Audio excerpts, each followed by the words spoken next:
Welcome to the No Clue Podcast, episode 143. I'm one of your hosts. I'm Tyler. I'm Mike. And we're back.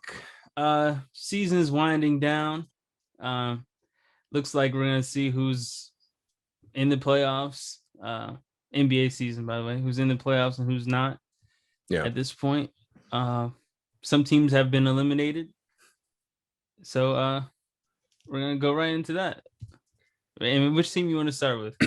Let's knock out the teams that are straight negatives. All right, let's go with Orlando first. That was my thoughts exactly. Orlando traded everybody except Terrence Ross. Hopefully they trade him in the offseason. Cole Anthony looks pretty good. I would say I think he looks pretty good.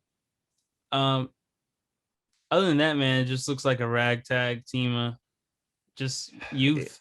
Yeah, and what's weird about some of these teams that don't go to the playoffs for a lot of years or like sneak into the playoffs 1 year every 10 years. Yeah. There's no direction. Yeah. And we're like Orlando's been decent for a lot of years, but they've never done anything to get above that. Nope. I can't remember the last time they broke the bank for anybody. Right. And the problem with like their draft picks, again, I don't like you got Cole Anthony for what? He's not really a point guard, but you don't really need scoring like that. Right. So he just comes in as like a tough leader caliber player. Yeah, you're right. With that draft pick, there was no direction. No way. None. And I hate that. I hate these teams that are stuck in purgatory and they just like, oh, this guy's good. Whoever we wanted is gone, so we'll just take him. Right. Like if you don't have a reason, like you got to have a reason to take a guy or an idea of how he's going to fit with the team. Yep. Especially as someone as raw as Cole Anthony, raw talent wise. Right. Because he doesn't have his game really doesn't even have direction. No, so it's like, so yeah, it doesn't help to be in Orlando, right? Yeah, and he's not someone that I think, it'll be his team or anything. This is not who he is yet. Yeah, I mean, they've also had a lot of guys who just didn't like. They just amounted to like basic NBA players. Yeah, like Mo Bamba, he's just like a big man. Yeah. There's nothing crazy impressive about him. Right. Yeah. He got crazy. He became a big man after he got to the league, which I've never seen before. And he's capable player, but nothing really impressive. Yeah. Jonathan Isaac too. Same great thing, length. Good defensive player, but there's a lot of a lot of guys play defense. Yeah, and on paper it looks good. He's 6'10", 6'9", whatever he is. Yeah. He can hit the three a little bit, but that's it. So, all right, moving on. Let's stay in the East. Okay. Detroit. I like what Detroit is doing overall. I like the youth they went to. I think getting Grant and kind of putting the offensive load on him as a, he's a young veteran. He's a veteran, but he's still a young veteran. And, he produced for them big time this year. They got Sadiq Bey, who kind of plays alongside him in kind of they play like the 2, 3, 4s, kind of they're both combo forwards. And, it's weird. They're the lottery pick they got hurt like immediately. Killian Hayes. Yeah, lost him for the season. And obviously that threw the season off. The team is not very good. Even with him, they probably wouldn't have been very good. Yeah, he's a little soft. The first couple of games, he looked a little soft to me. Yeah. And also didn't really have he wasn't a true point guard like they were kind of hyping him up, or at least he didn't show that in the couple games he played. Right. But the rest of their guy, like Sadiq Bey, was like an underrated pickup for them. He was highly recruited out of high school, and then college he just kind of became basic. I think he went to Villanova, right? I think so, but they have another guy who I can't even think of off the top of my head because I'm not looking out for Detroit games. But they have another guy who like halfway through the year just kind of fell into playing time. The big guy, Stewart. I think so. Yeah. Like, and they've had a number of guys like that who just kind of randomly enter the rotation and fit in. The crazy thing is, what's the guy's name? They just Kennard would have thrived for them this year. He would have. It was a perfect team for him. Yeah, they probably would have, if they had the lottery pick and Kennard, they probably would have been around Toronto's record right now. Yeah. I think they definitely would have won 7 more games. Yeah, and I'm not mad. Like Grant cooled off. And some people kind of were like, oh, you hyped him up for no reason. I'm like, he's on an awful team. Right. This is his first time carrying the offense. Yeah, and also I just think that by the time they realized it was over, I think they kind of took some load off him. Because I think his minutes went down too. That's true, yeah. And he still finished the year averaging 24 points a game, which is like, probably 10 points more than his last season. So, and that's one of the positives. Like, even if my team has a bad year, I want to be excited about either certain players we just got or certain players that are improving. Yeah. And Detroit has much more of that than Orlando does. Yeah, and I think they have a lot of cap space. If that's the case, then they should be in good shape. Yeah, I think so. Yeah. What was the third team that's out for sure before Toronto? Cleveland. Cleveland's weird because they're really weird. Again, they're Orlando as far as how the roster is built. Okay. But one thing they do much better than Orlando is their play style has developed. Yeah, and different from Orlando, Cleveland looks like they're actually committed to rebuilding. Like they got Taurean Prince, they got Allen, they let their older big men go. They got these young guys that are all in a spot. Okoro, is that Okoro that's there? Isaac, yeah. Yeah, he's in a spot. They got Garland and Sexton. They're working that 2-guard offense. Trying to remember who else they have. What's his name is kind of developing. Sometimes he looks like a solid wing, Chetty Osman. Yeah. Yeah, he's getting more and more athletic. I mean, he's kind of a beast, low key, as far as the position goes. And he's fitting into his spot well. They look like a team when I see them play. And it's promising. Obviously it's locker room things, Sexton and the Porter situation this year. But Sexton took a step forward as far as like his on-court play. He did. And he showed that he's not just like an end of the season, last month, I'll get stats kind of guy. Yeah. He had this team like a competitive spot in the East for a while. Yep, he did. And I was a little more surprised that they trailed off as opposed to Detroit, because Detroit, you can't keep up with that lineup. Right. But Cleveland, the way they were defending really well, a lot of their games are super low scoring. Yep. And again, the chemistry was building every game, it looked like. It was. Yeah, it did seem like that. Yeah. I know that trade and a few injuries kind of threw him off track. Yeah. Well, a couple of trades, obviously. Losing Drummond, losing JaVale McGee. It's interesting if that Porter situation never happened and he actually got to, jump in there and turn it up. Yeah. Porter and Sexton would be crazy. And I mean, I'm not a big Sexton fan, but how Porter plays, they'd have like one of the most aggressive backcourts in the league. Yeah, and Garland, who I thought was an awful pick when they made it, is turning out to be a nice player. Yeah, he's a pretty good player. Yeah.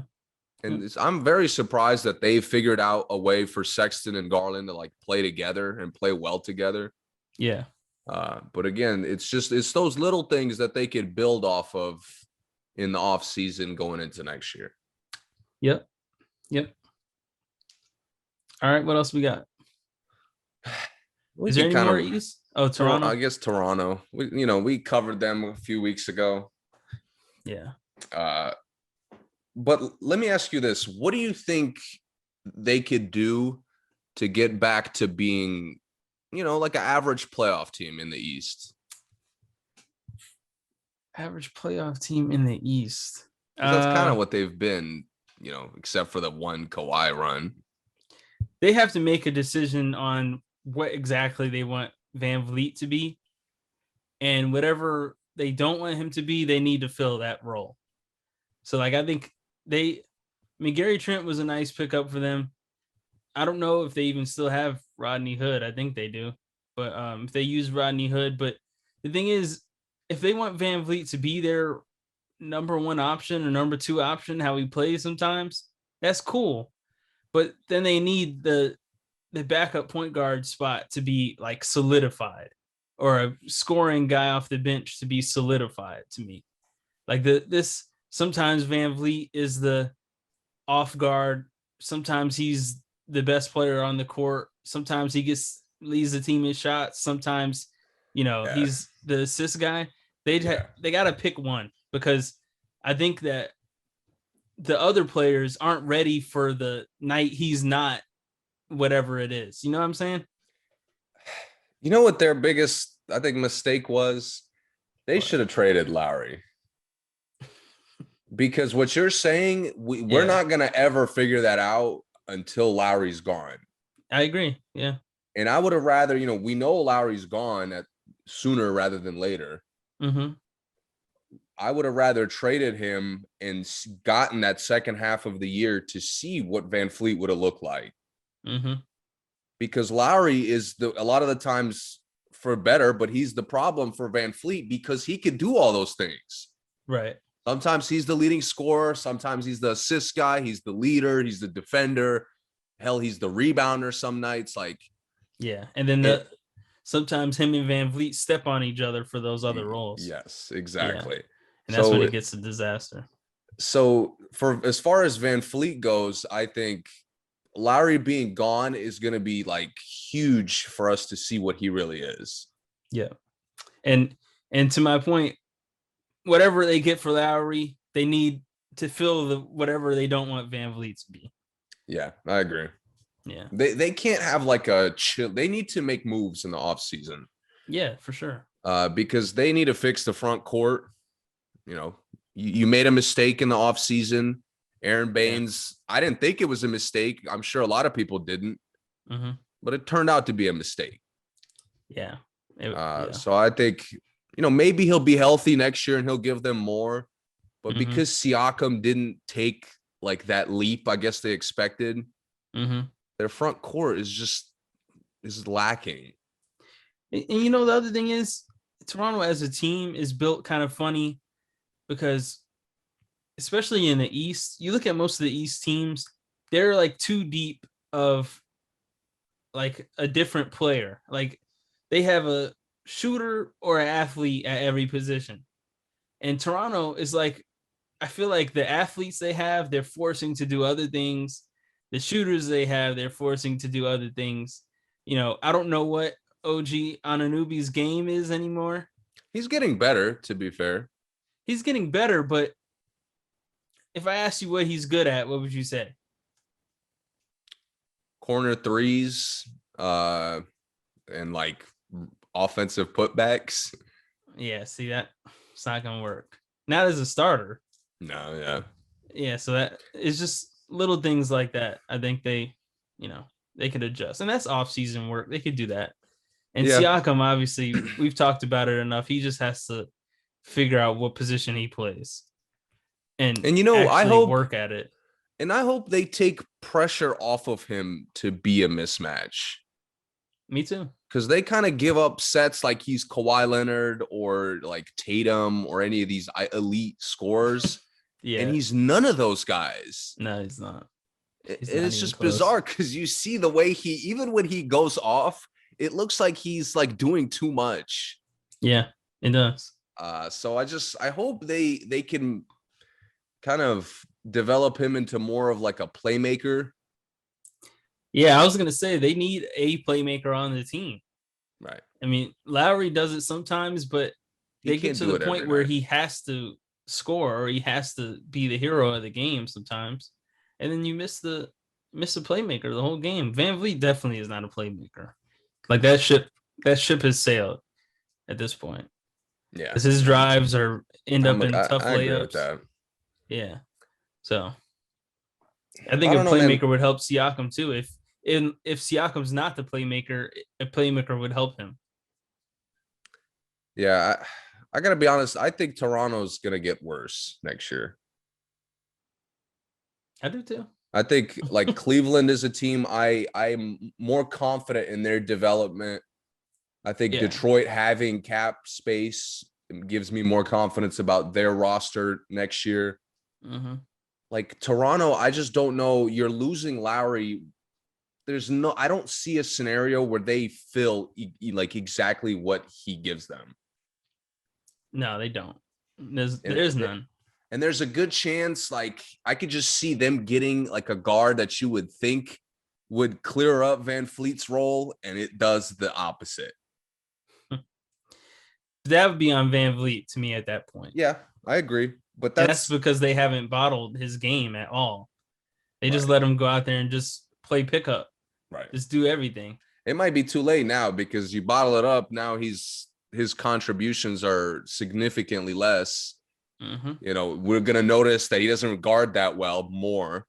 Mm-hmm. And this team, a lot of the reasons why they're not in the playoff hunt or as much in the playoff hunt is they don't guard.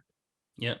They've never been a good offensive team. Now that their defense has slipped, they can't win 35 games. Right. See, to me, I think they should have traded VanVleet like mid-season. Or, I mean, they needed him as trade bait, so they couldn't give up the contract. They had to give him a contract. But to me, I know he's young, but, you know, you got a winning formula without him, I think, in whatever you get for him. I think they could have got like a Tobias and they would have been better this year. Yeah. So I agree. VanVleet, I just don't know what that turnaround is for VanVleet to make him more effective. You know, like with a lot of guys, you kind of can picture what that looks like. With VanVleet, he just has to be hot. Yeah. Like his shots are never going to get easier. Right. His athleticism, I mean, you know, it's pretty much peaked at this point. Yeah. So, and he has to change his game and adjust to whatever the team has. I think if they had a bit better center, maybe he would be better because he'd have more room, probably find better lanes. His shots wouldn't be so unreboundable like they are now. But then, like, that makes me skeptical about what Siakam is doing out there if the big man is better. Siakam shouldn't be. Well, we see he can't post up Kemba Walker now, so he might as well not even be down there.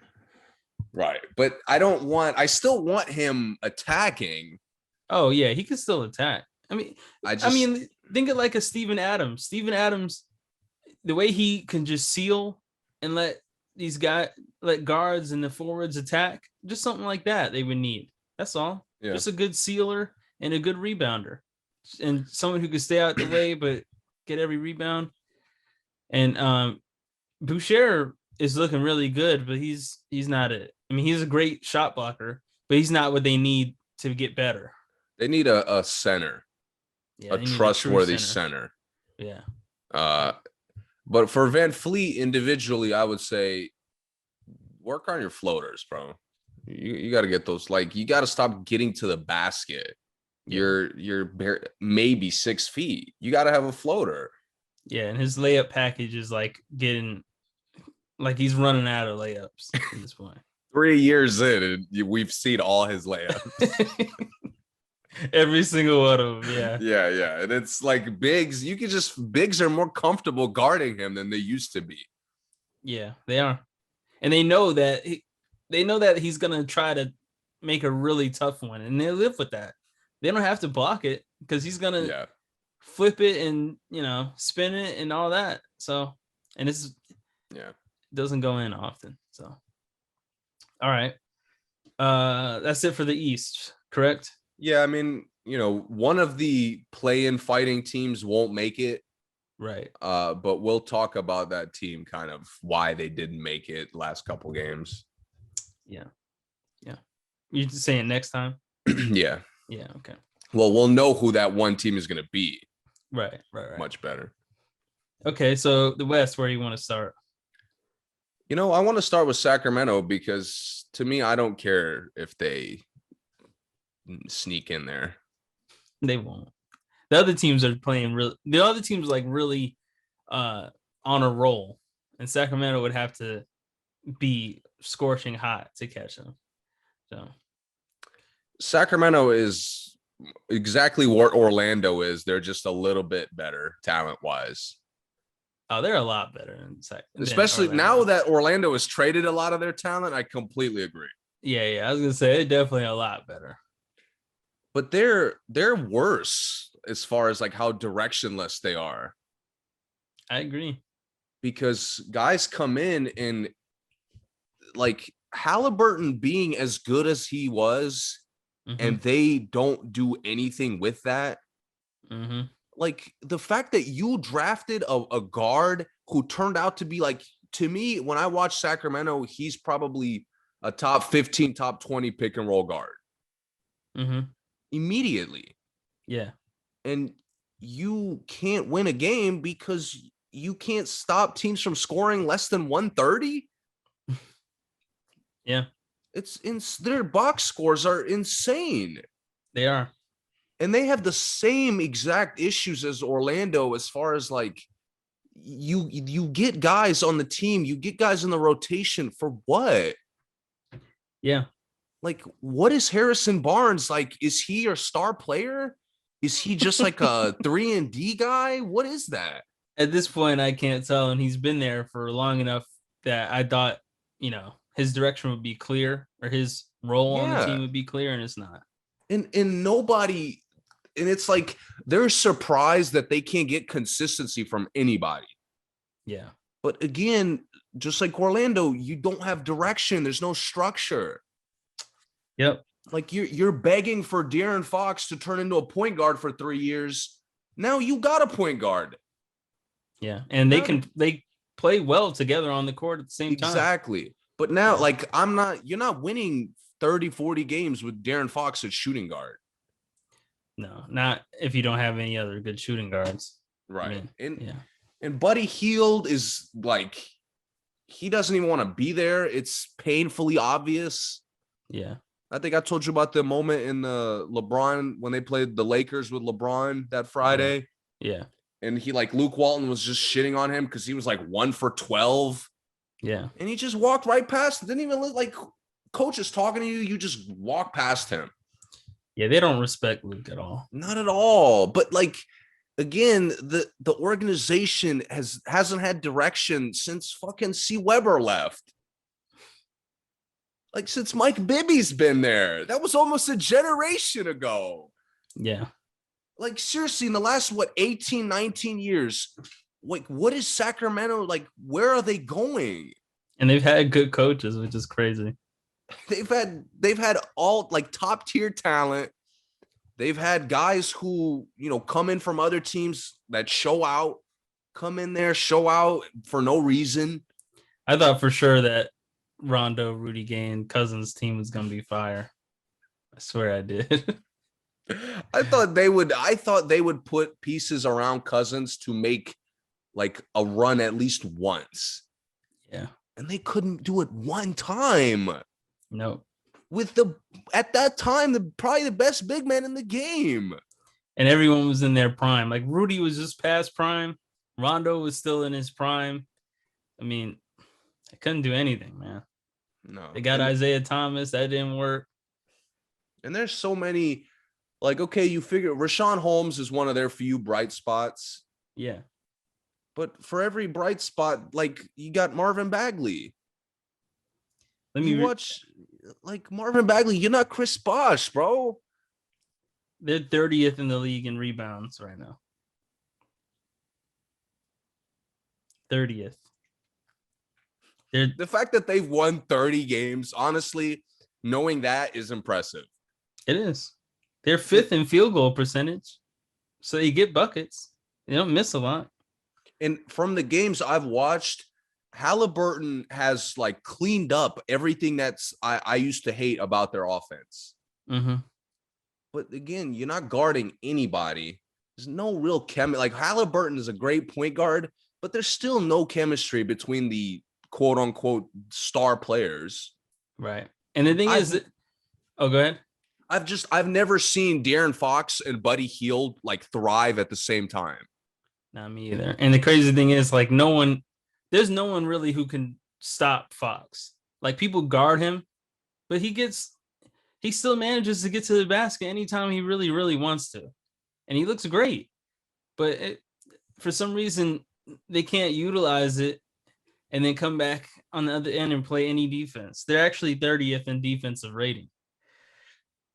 That doesn't surprise me at all. 30th, man. 21st in offensive rebounds, 20th in 3-point field goals. That Laker game was like a perfect epitome of Sacramento's season, because the Lakers were Friday night hungover, didn't want to play, turnover every other possession, and it was it came down to LeBron missing a three to win the game. Yep. And Halliburton had to like be a hero. The rookie guard that's been a hero all year had to be a hero again just for you to have a chance to win. Yep. Again, a game where the other team is literally just throwing the ball away. Yep. Maybe they would have been more favored to get into the play-in if Fox hadn't gotten hurt. Yeah. Because he individually was playing really well. Like you said, nobody could really stop him. Yeah. Yeah.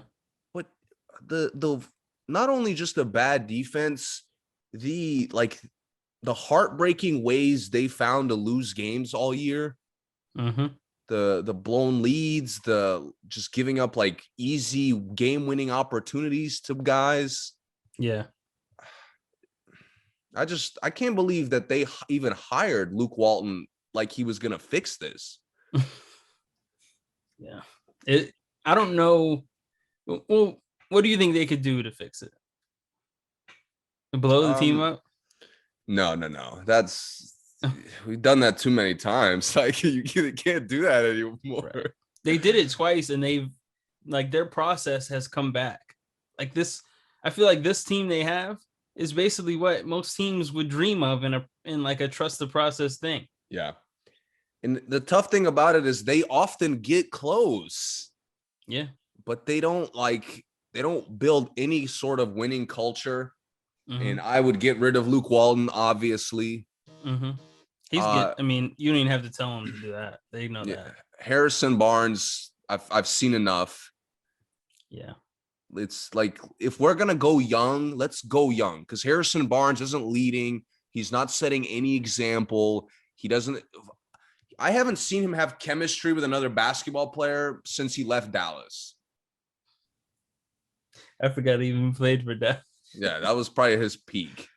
Yeah, he was good for Dallas, yeah. Yeah, but it's just crazy to me that they've just let certain problems just be there. Mm-hmm. And they've done nothing to fix it. Yep. Yeah. And I don't think Bagley is bad, but I don't think they figured out how to maximize what he's good at and just leave it at that. Like, he doesn't have to do everything. I don't need him handling the ball. I've seen him try to take people one-on-one from like the 3-point line. I don't need that. No.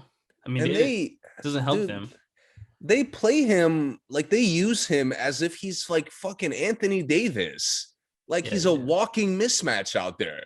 Yeah, they do. They Like do he act comes like in, off the bench and they feed him in the post like 3 times in a row. Mm-hmm. And They did the same again, thing with Jabari Parker, I think. but it's just frustrating because I agree. I think Bagley could be a good player. I think his face-up game is solid. Mm-hmm. But if you're committing to him or you're giving him a chance to show it, give him minutes. Right. And I know he's injury prone, but like there has to be a level of confidence that I just don't see Sacramento ever having in their players. Yeah. Even with De'Aaron Fox, like his role on the team seems to constantly like be different. Yeah, it does. Seem like one night they need him to have 30, and the next night they want him to have 10 assists. Yeah. Assists. And it's like he can't push the tempo and be a real point guard. Like just let him be aggressive and push the tempo. Right. You have enough talent around him. Just Luke, can we get a maybe triangle? Like some sort of structure. Right. He needs to just have a transition play. They're fast. You know, Fox, you take off. Someone else gets the ball, look for him. Yeah, and Buddy Hield trail. That's it. Yeah. Bagley rim run. I mean, it should be. That's the worst part about them. Their team looks like it should be a simple way to play. They look like it's easy to play with them, and it's not. Yeah. And the fact that they've won 30 games, again, shows that they're close. And what did they get for Bielitsa? Anything? Or do they just picks? I have no clue. Has Bielitsa played for Miami? I haven't seen him. He did play for a little while, but he was like getting like 10, 15 minutes. Yeah. All right. What else? Who else? Houston? OKC. Oh, let's go Houston. And we've talked about Houston a lot, so we don't have to spend too much time on them. I'll tell you right now, 2 positives. You got a big man, Christian Wood. You got a guard in Kevin Porter. Yeah. You go from there. Yeah. I actually love I don't know his first name, Kenyon Martin's son. I like his game. Yeah. I think it's Kenyon Martin Jr. Is it?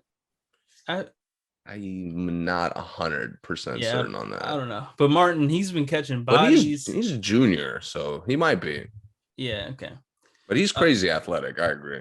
Yeah, he's been catching bodies. His rebounding has been great. I mean, he plays basically just like his dad, really. I mean, he's smaller, but he plays a lot like him. And, looking back on how his dad played, I think his dad would have thrived in the league now. Oh, yeah. Yeah. Like in the Nets days, his stats weren't like crazy, but like his stats would have ballooned playing now. He's like Montrezl. Exactly. Basically the same thing. Exactly. A little bit less skill, but more just like basic aggression. Yeah. Yeah. He probably had more IQ, but less skill. Yeah. It's like he was a really smart player. He knew. Yeah. He was a much night and day better defender. Yeah. But very similar to Montrezl's impact he would definitely have on a team. But yeah, I like Martin a lot. Obviously Porter, like you said, Wood. I like Jashawn Tate a lot too. Yep. Tate he's been playing great all season, even when they were trying to be good for a second. They're gonna even early. They're gonna trade Wall, I think. Or just cut him, maybe. I don't know. I think off season he's gone though. And he should be. He deserves to go somewhere he can win, I think. But I don't think the team will even notice him gone, unfortunately. They didn't. I mean, I caught them a little bit a couple weeks ago, but they looked about the same. Yeah. Even without Wall, they try to play the same like kind of pace. Right. Let's see, who else do they have? And I think that's everybody. They keep switching guys. Yeah, I'm not familiar with any of their other guys. But they have something to build on for sure. Yeah, they do. And then, if they do trade Wall, whatever they get for him, I'm sure they'll get picks. Or, I doubt they'll get any like major talent, maybe 2, bench players. But that's more than enough, I think, to get for Wall. Yeah, and they're in official rebuild mode, and it looks good. I think it's a good start. Porter's a really, really, really good start. I mean, he's shown that he can take anybody in the league. Yeah, in hindsight, it's actually I think it's good that they lost as much as they did because it forced them to commit to the rebuild. Like if they won 30 games, we'd kind of be sitting there like, I don't really know what they are. Yeah. But the fact that they lost a lot, they know that they need to revamp the roster and go in a different way. Yep. And they'll have a ton of picks because then they get a lot of picks for CP to the Thunder. Yeah. So they'll have picks there. They'll have their picks.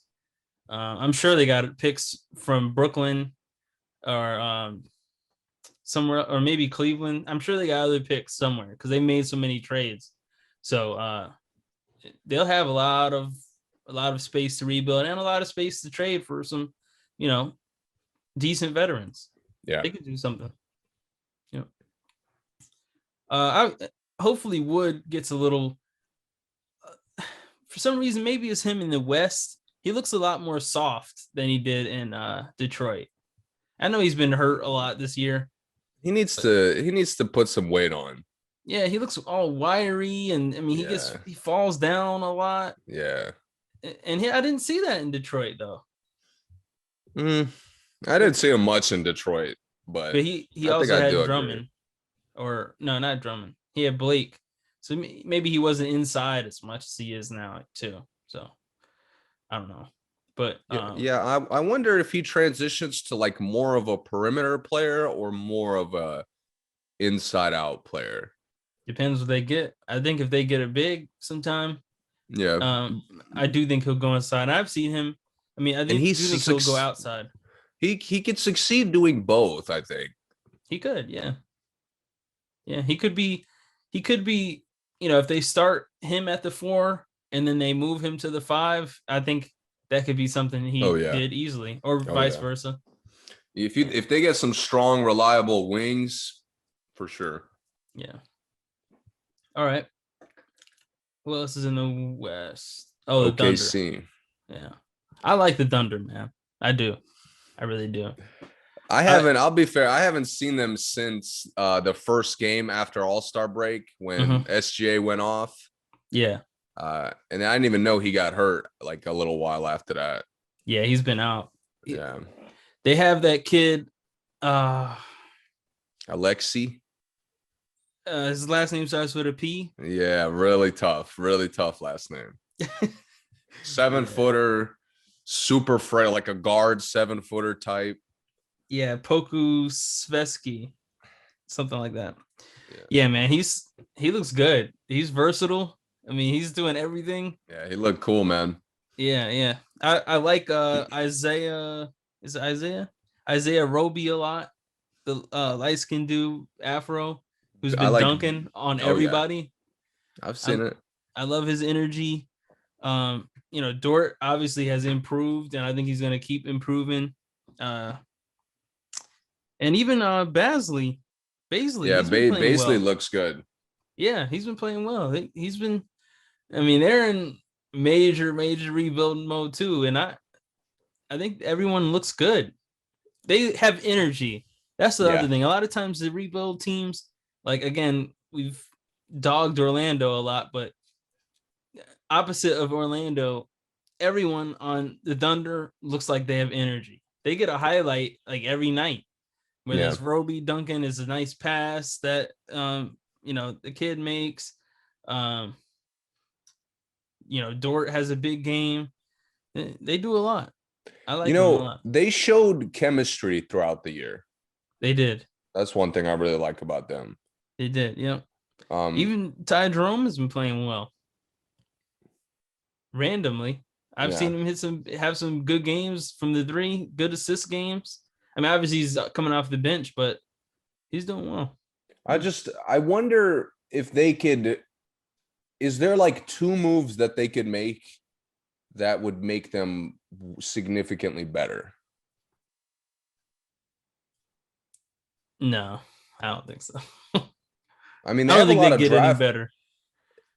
Yeah, honestly, I think with them, and I hate to suggest this for teams, but with them, they just have to like be patient.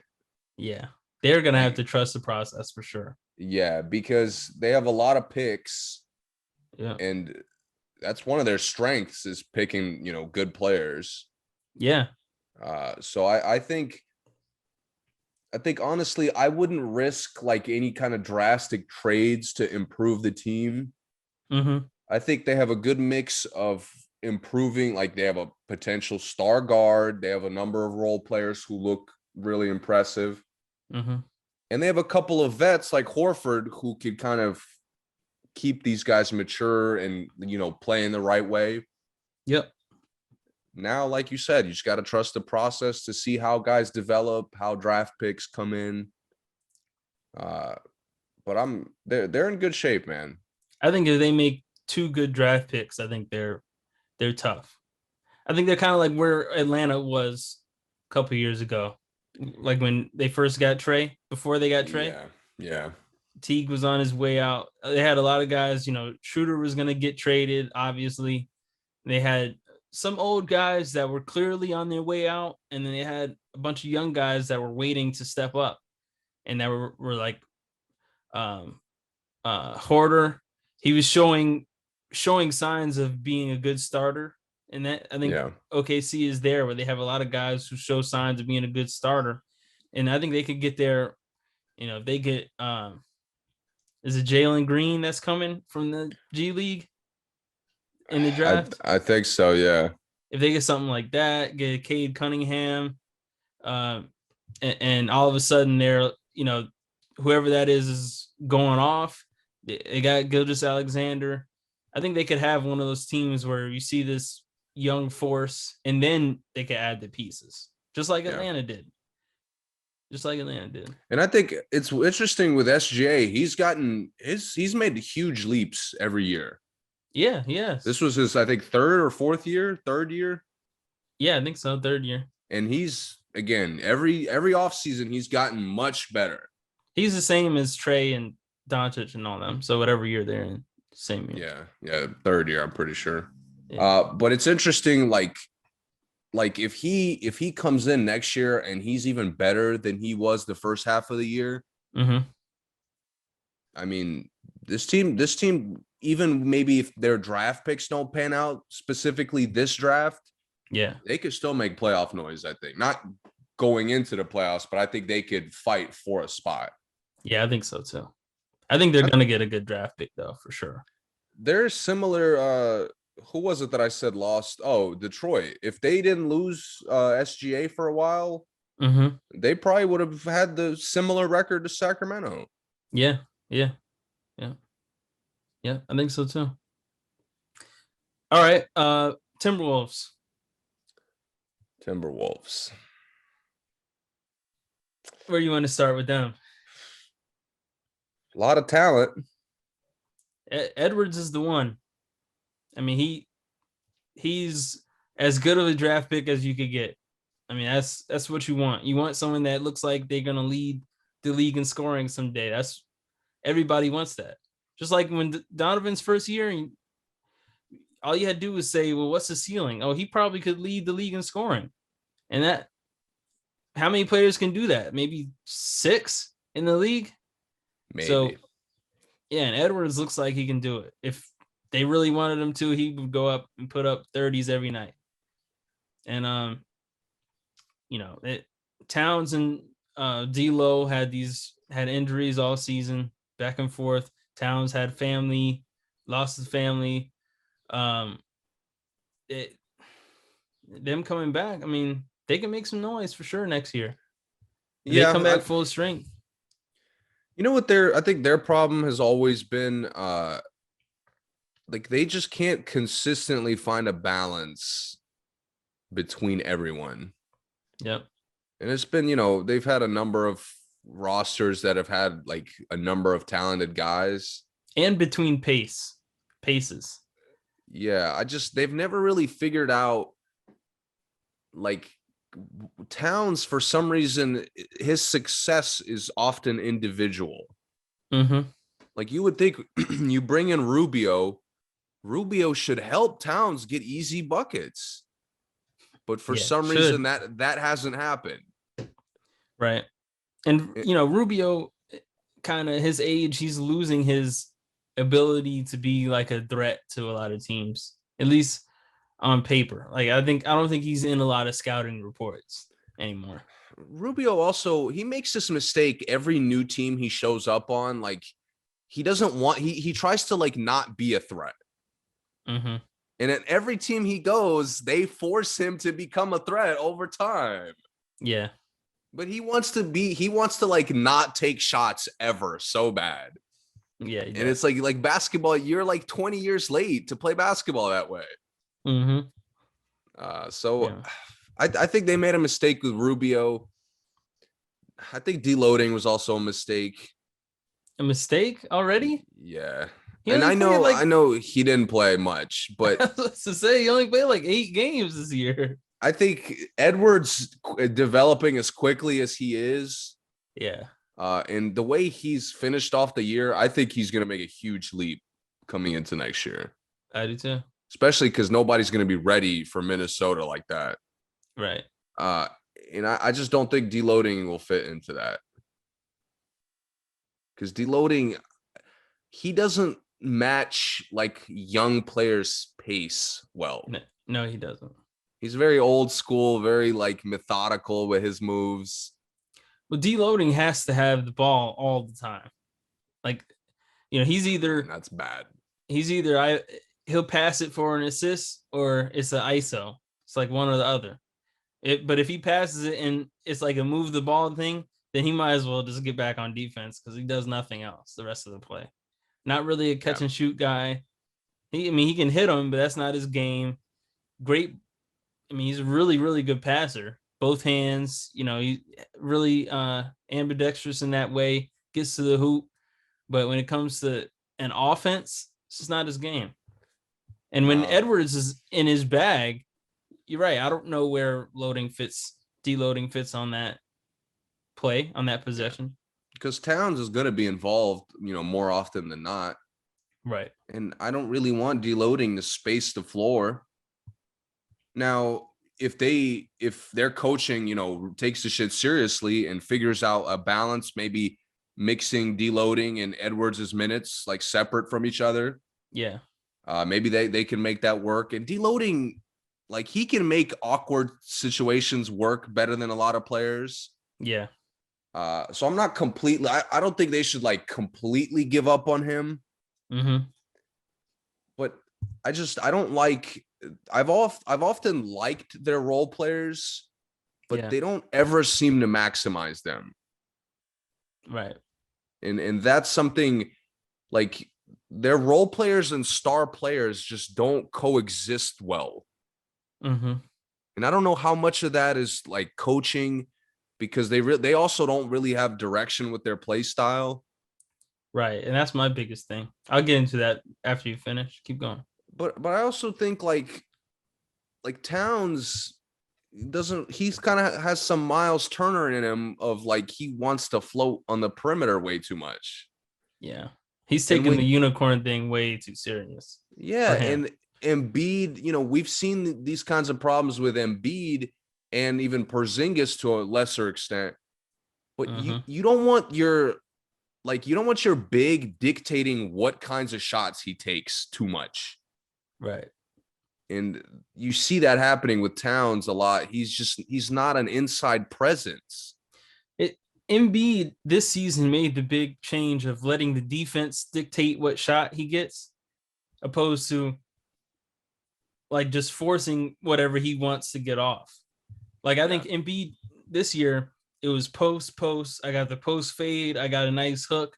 I'm just too strong. Okay, I get the ball at the top of the key. Oh, you're backing up now? All right, I'm gonna hit this 3. Yeah. Or off the pick and pop. Oh, you're not here. I'm banging this 3. Towns is like, I want the 3. Okay, you're on me. I'm gonna try to go past you because I'm fast. And if that doesn't work, it just doesn't work. Like he doesn't have that reactive kind of offense like Embiid changed this year. Because you're right.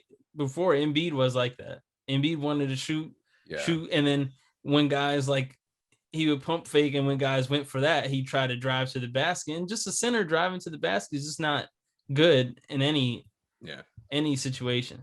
And Embiid has he's committed more to being a post-up player. He has, yeah. So that works. Like now, when you get some post-ups, now I don't mind you isoing at the free throw line. That's why it's called inside out. Right. It's never, you go inside, and once they, they can't stop you there, then outside they can't stop you. And my problem with how just seeing Towns, how he plays, how he moves, you feel when you hit the weights, you feel that impact quickly. Yeah. Every basketball player I've talked to, I've gone through this. When you hit the weights, you feel how much easier it is to play through contact. You feel like these opportunities at the basket that you're better at finishing. Yeah. I'm going to be honest. Towns doesn't look like he hits the weights that much. No, he doesn't. He is so soft. Definitely. He hasn't gotten any stronger in several years. Again, this year, I understand, tough year, but the year prior, he really didn't make any leaps. Yeah. And he's always been he's always been not thick, but he's always had the same body. Even in college, yes, he wasn't like a skinny kid coming in the league. He had weight to him. Yeah, but he plays skinny. No, yeah. I'm saying he hasn't gotten any stronger. Yeah. So he's still like a baby weight dude. He still looks like a college kid. Yeah, and his I don't want to call him soft because it's not that he's soft, it's that he doesn't know how to play through contact well. Because he tries, he forces, he'll force drives or post ups. He does the Siakam thing. He'll try to back down and fail repeatedly. Yeah. And it's I like that you're trying it, but you not getting low. You don't have a low base, so you're not moving anybody. Is nobody teaching you that? Right. So I hope they take his individual development a little bit more seriously, because Minnesota, again, so many great bigs. KG could help him out. He was supposed to be helping him, I thought. You're right. A lot of guys were supposed to be helping him. A lot of guys were supposed to fit with him, and it's just it hasn't translated. KG is tough. He's tough to learn from, I would imagine, because so much of his game was just mental.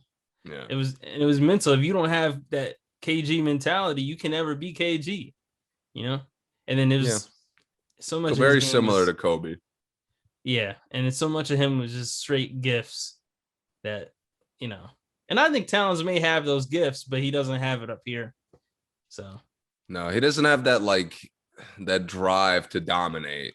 Right. You see that you see it. Even some guys develop it. Bam is developing it. Jokic is developing the individual dominance now. Yeah. I don't see it with Towns. Have you been hearing the KG versus Dirk debate viral on Twitter? Oh my God. I've talked to a lot of people about this. Recently? Not recently, but okay. In the past. You want to get into it now, or okay? I mean, I don't have too much to say. I'll tell you right now, MVP year KG would just demolish any peak year of Dirk. Yeah. Just embarrass. Even 2011 when Dirk was going through the playoffs, hitting that one-legged shit all day, every day. Yeah. Dude, KG was KG, a lot of people sleep on how much touch he had. Yeah. Just how all around dominant he was. His shimmy turnaround was as deadly as any Dirk shot. Oh yeah, and he could do it over either shoulder. Yeah, he's got the release above his head, so you're not blocking it. Yeah, he had the footwork to fake you out or get you with a counter move.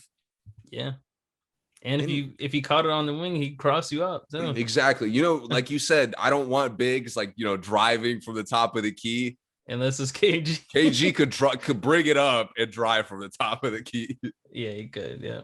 And the thing is, this is one thing that is hard to appreciate. KG, he didn't play in the time where that was okay.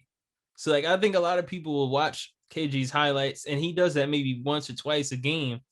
But the fact that he did it at all was more than anyone else at that time. And the thing is, if he was playing now, KG would be ridiculous because they would be using him like that. Oh, yeah. He only did that stuff when he had to back then. But now that would be like his game. And he used to, even later in Boston, when he would just feast off of pick and pops. Yeah. I mean, now that's bigs like get jobs just doing that now. Yeah. So I feel bad because Dirk is his game is bad to compare to other people. Yeah, it is. Because he looks bad compared to like any athletic player. Yeah, he does. Yeah. But I don't want to disrespect. I think he changed how bigs could play from the perimeter. Mm-hmm. And so many guys now, again, all these unicorns are coming in and trying to copy what he was just dominant at. Yeah, he was why you could have a shooter playing the 4 at all. Yeah, even if he wasn't really a big, they just started putting anybody who could shoot at the 4. Yeah, just because he was like that. Because them spreading the floor, you were getting guys like Jason Terry was getting to the rack exactly. It was easy. They had Sean Marion driving, kicking all the time. Yeah, I mean, they had guys going to the basket that had no business getting layups, and just because Dirk was that far out of the way. And you know what, Dirk, to his credit, something that a lot of bigs a lot of bigs now learn to shoot, but Dirk mastered shooting and combine that with his overall IQ to make scoring easier. Explain that. He would, every time he would get better, he would kind of get a new perimeter kind of bag move. Yeah. He would get a counter to it. He would use a lot of his perimeter moves to get layups. Oh, yeah, I got you. If you watch that finals in 2011, he was just driving on Miami's bigs constantly because they were so scared that he was going to drain it in their eye. Yeah. And Dirk had the slowest gather in NBA history. He did. But he would blow past people, and I'm just yo, you're getting blown past by probably the slowest player in the league. Yep. And that would happen all the time. And a lot of these guys now, they are okay, I'm spreading the floor. That's my job now. No, you could spread the floor to now open up your inside game more. Right. And I think that guys don't make that connection as quickly as they could. Embiid maybe took a year or two too long to make that. Yeah. I agree. Yeah. All right. Back to the Timberwolves though. The other thing for me, and we talked about this a little bit off air, but and this is historic, probably since KG left there, they have never been good at picking what pace they play at. It's either they're fire, run and gun, and they're garbage half court, but then they still try to force the half court offense, or vice versa. They're really good half court, like Kevin Love's year, they were good half court. And they were trying to play a run and gun game just because they had Rubio at the time, who was, the kid who got drafted at 16 or whatever from the Olympics. And they thought he was going to be this transition monster. And since KG, that has probably been their best. Yeah, I think so too. I don't the Jimmy Butler playoff year is kind of an outlier to me because it was 1 year and he beefed with the rest of the roster immediately. Yeah. But the Kevin Love Rubio 2012 to 14-ish. I think that was their peak. And I think because Rick Adelman gave them an identity. You remember it was either up and down or it was Kevin Love time. Yeah, right. Exactly. And I would like to see them have an identity now. Like, I don't care if you lose 20 games if you're playing through Towns every night. And the thing about Minnesota too at that time was like guys from other teams that everyone thought was washed or like throwaways would go in Minnesota and start eating. Yes. It was like I think Mo Williams went there and went crazy. Beasley went there and went crazy. Kevin Martin went there and immediately was leading them in scoring. I mean, he was a scoring machine everywhere, but OKC like threw him in the trash, and then he was a beast on Minnesota all of a sudden. So it was like they had a way where they could put these pieces right into the offense and then play well. What was the big guy they had? Pekovic? Oh, yeah. And what happened to him? He like hurt his foot and just never played again. And they had him playing well, and he really was not good. He was just big. No. I remember him strapping Tony Parker in a game. Yeah. And I was just like, what am I looking at? Yeah. But I just think a lot of that was Adelman, man. He's such an underrated coach for that kind of like getting a young team to play a certain way. Mm-hmm. And I don't know. I just hope they get a little bit more depth with their coaching. Yeah. They hired the coach from inside. That was the coach that everyone was upset about, right? This year. So, yeah. Yeah. So we'll see what he does. Doesn't look good so far, but we'll see what he does next year. I believe there'll be a lot of available coaches next year. So if they decide to make that move, they'll have some options. You really think, even though Washington's playing well, you think Scott Brooks is still on the hot seat, or do you think they saved his career? I want to pull up the day. I texted my best friend this literally like 2 weeks ago. I'm not sure what day, but I was like, Russell Westbrook's and I used some expletives that I'm not going to repeat, but his ass is playing. He's saving Scott Brooks's job. Yeah. Like legit, honestly, it looks like Russell Westbrook was like, "Oh, Scott, you're on the hot seat. I got you." Yeah, it does look like that, honestly. Because as soon as people were saying that, he started playing well. Insane. Yeah. Russ has been like all the problems I've had. He's just channeled that into aggression. Mm-hmm. That's what I like, dude. Make mistakes being aggressive. Don't make mistakes thinking, because we know that's not your game. Yep. And he's doing that, and it's working so well. Yep.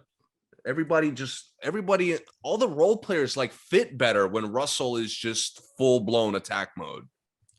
Yeah, they do. Two things. Is Oladipo coming back from Miami? At this point, I'd rather he didn't. The breaking news, man. J.Cole is now a professional basketball player. I'm happy for him, man. His dreams are coming true. He's playing in the African League. I am. That's good, man. I was reading about how he's been putting in crazy work with the New York, the Black Ops guy. Yeah. The Melo's trainer, Brickley. Yeah. See Brickley. Yeah. He was putting in like months and months of work with him. Yeah. So I'm happy that it's, he's getting a chance. Thing is, man, come on, don't be negative. If you can afford it and you got the time, you might as well get nice at something. That's all I'm saying. And he was good at basketball. Don't get me wrong. He wasn't like, it's not like he was garbage, right? But he was okay. And, he want to be good. You might as well spend that money and get good. Yeah. Because the guys playing in the season, what's C. Brickley doing during the season? So might as well get it done. And yeah, it's cool. I hope they televise some of the games. We'll definitely, if he gets like a highlight, we'll definitely see that shit. He'll definitely get a highlight, at least one. But he'll probably get high. He just seeing clips of him training, I like how quick he shoots the ball. Yeah, it's kind of a set shot though. Yeah, but that's okay. We'll see what he does. I want to see him. I don't know if he can pull up like a professional basketball player may need to, but he may. he may just sit on the wing and just light it up. I don't know what position he plays. He's only 6'3". Yeah, it doesn't look like much of a ball handler. No. Yeah, So he's got long arms though. We'll see the level of competition. I don't even know like what league he's playing in. It's a league that was formed with the FIBA and the NBA for the African I don't know what country it is, and I don't want to be wrong, but over there somewhere for them to have their own professional league, because we had that. Remember, we had the world thing we were doing, the like Africa. USA. It was like versus Africa, right? At one point. Yeah. Schroeder played over there, I think. Luol Deng, I remember, was a big part of that. Yeah, Deng was playing in that. So it was that morphed into this, because we're not doing that now. And now there's like a 6-game little exhibition league. So it's like that. So hey, I'm always happy for more basketball. Yeah, of course. No matter the level or the structure. And we'll probably, I know scouts would be there. I mean, because the way these guys are getting discovered now, that's like true. Siakam was just at somebody's camp and say, "Yo, man, you're pretty good. Now you're an NBA All-Star." So I'm sure there's more of those. Yeah. So, and they got the videos of Embiid at like Samuel Dallenberg's camp or something. Yeah. Remember that? Yeah, Embiid. I remember he got to Kansas, and all they would talk about is like he just picked up a basketball like a year ago. Yeah. So, yeah, we might get surprised. Who'd you mention for the injury that's coming back? Oh, Oladipo, that I don't really care about. Yeah. One guy that is coming that has been cleared for basketball. LeBron James?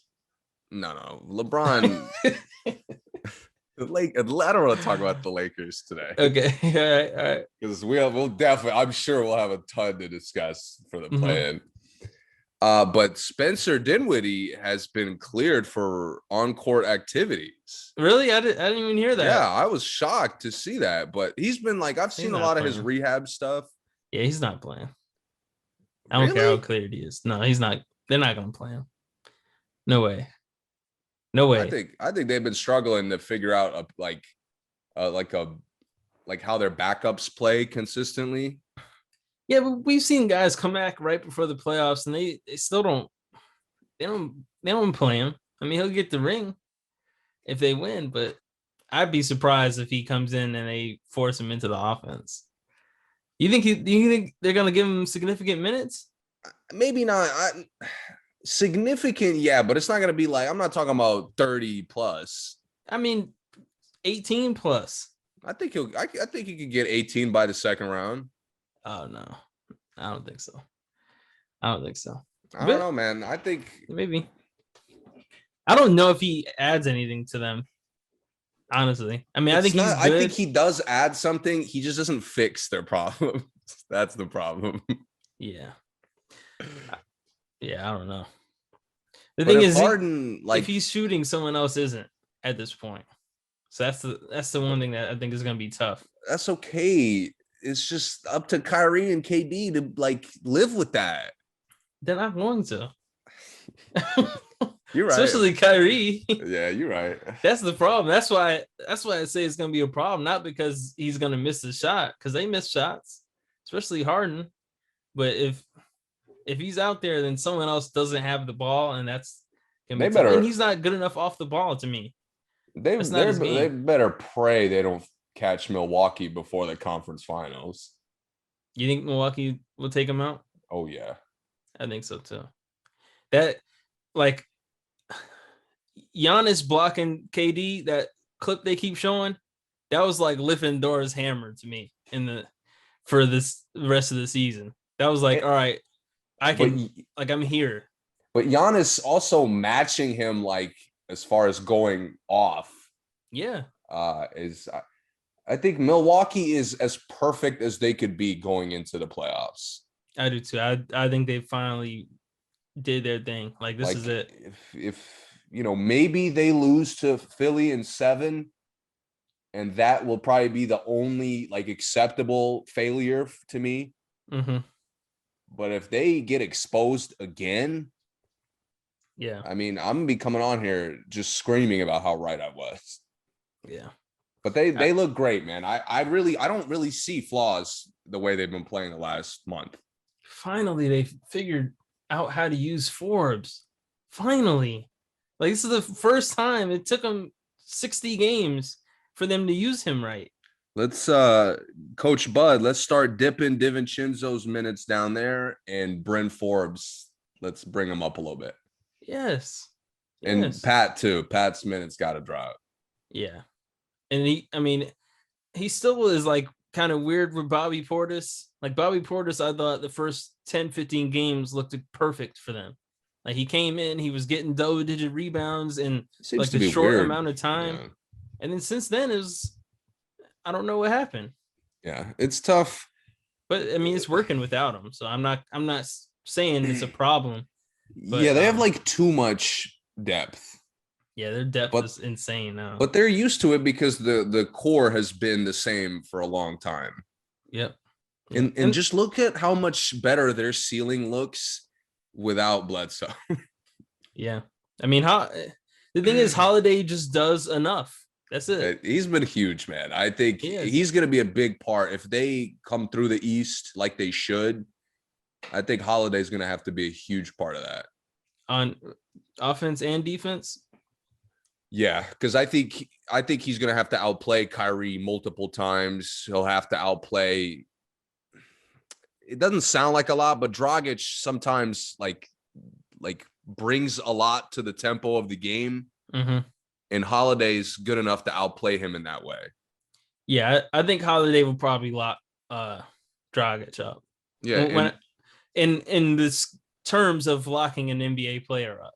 I don't, right. I'm saying he's not gonna keep him to 5 points, but he could 11. Limit Boston's only path to success is Kemba, Brown, and Tatum being like a big three. Yeah.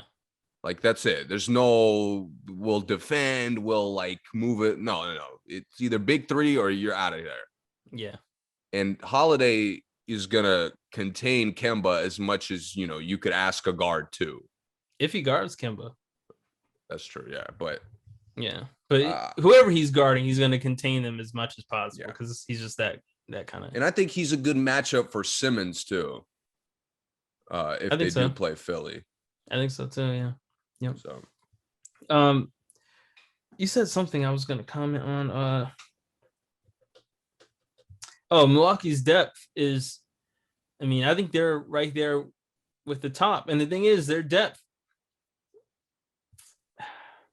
their new depth, are all guys who really don't bring a lot of minuses to the game. Yes. Like Portis really doesn't hurt you because he plays tough defense. He gets rebounds. He blocks shots. He doesn't take a lot of bad shots. Yes. Forbes doesn't hurt you. Tucker doesn't hurt you. Tucker doesn't hurt you at all. So, that's really all you need. Teague doesn't really hurt you either. He comes in, he plays tough defense, and he moves the ball. And that's it. He's always a threat. That's all you need. And, they got enough guys who handle the ball. It's not like he has the ball that long anyway. But, they're looking good. They showed me this year, and I don't know how much of that is Holiday or whoever else they have. Mm-hmm. But from the times I've watched them, they finally look like they could adapt to different play styles. Yeah, they do. Yeah. And that to me this is where Budenholzer's either on the hot seat or he's totally fine. Mm-hmm. If they again start struggling and they just continue to struggle, because that's what's happened the last 2 years, mm-hmm. is they've never climbed out of their whatever the struggle becomes. Yeah. And this, like, if they can't adapt with this roster, what more can you ask for? Right. So they got no excuse, like I've been saying all year. Yeah, I agree.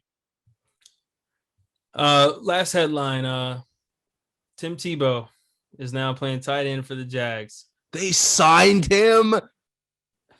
Reportedly, yeah. 1 year contract. At tight end. My man Tim Tebow, man, he's back. Welcome back. Wow. I'm at a loss for words. You know, yeah. Urban Meyer, I don't know why the Jaguars are so excited about him. Why? He just like he comes in, they immediately like have to hire and fire somebody that he vouched for. Some strength and training coach that apparently had issues. Yeah. But he just, I don't know why he behaves in such a toxic way. Yeah. He's always like I don't know. I like him. He's a winner. That's it. He's a winner. I like that. Whatever it takes. I wonder if that translates to Jacksonville though. He's a really creative guy too. So I think that's one thing that will help, translate into the NFL, which is not easy for college coaches in general. But I think that'll help him because he's always been creative as a coach. I mean, even with Tebow, he was creative. Made Tebow look amazing. Yeah, I mean, yeah, if Tim comes in and, gives them some kind of production, that'd be great. Yeah. But it's like, dude, you could have stayed in the NFL 5 years ago if you did this. Yeah, because teams were lining up. Yeah, teams were lining up to like, Tim, you come in, be a tight end, be a fullback. I remember the fullback. Hey guys, I'm a quarterback. Okay, if I don't play quarterback, I don't play in the NFL. Didn't he play? Well, he didn't play, but didn't he run some plays at fullback for the Broncos when he was there? They did like the Wildcat thing with him. Oh, okay, yeah. Which is like kind of like what Taysom Hill does for the Saints. Yeah. It's kind of like that, but more of like Taysom Hill is just like a gadget guy. Like he could do a bunch of different shit. Tebow was more of like a fullback, like a truck you guy. Yep, he was. But hey man, if he could catch Trevor Lawrence, I don't know how their line is, but you got a good coach. The pieces are there.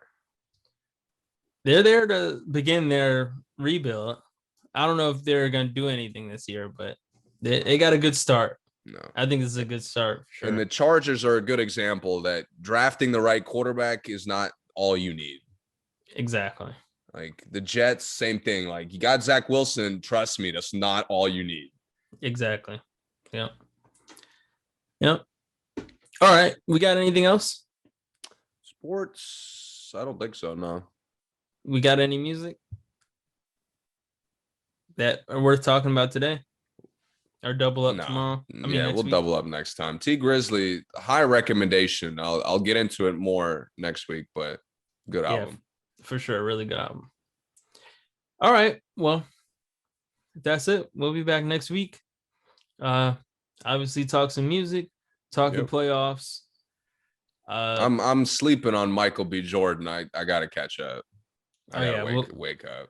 We'll talk about that. There's some pretty good news out there as far as movies go too. We'll probably get into that too. Yeah, I might watch the Jason Statham Wrath of Man. Yeah, Guy Ritchie, right? Oh yeah, that's my guy. Yeah, I gotta get to that too. Yeah, for sure. All right. Until next time, thank you for listening to us. Thank you for watching us. Subscribe. Watch us on YouTube now. All that good stuff. And we'll see you guys next time.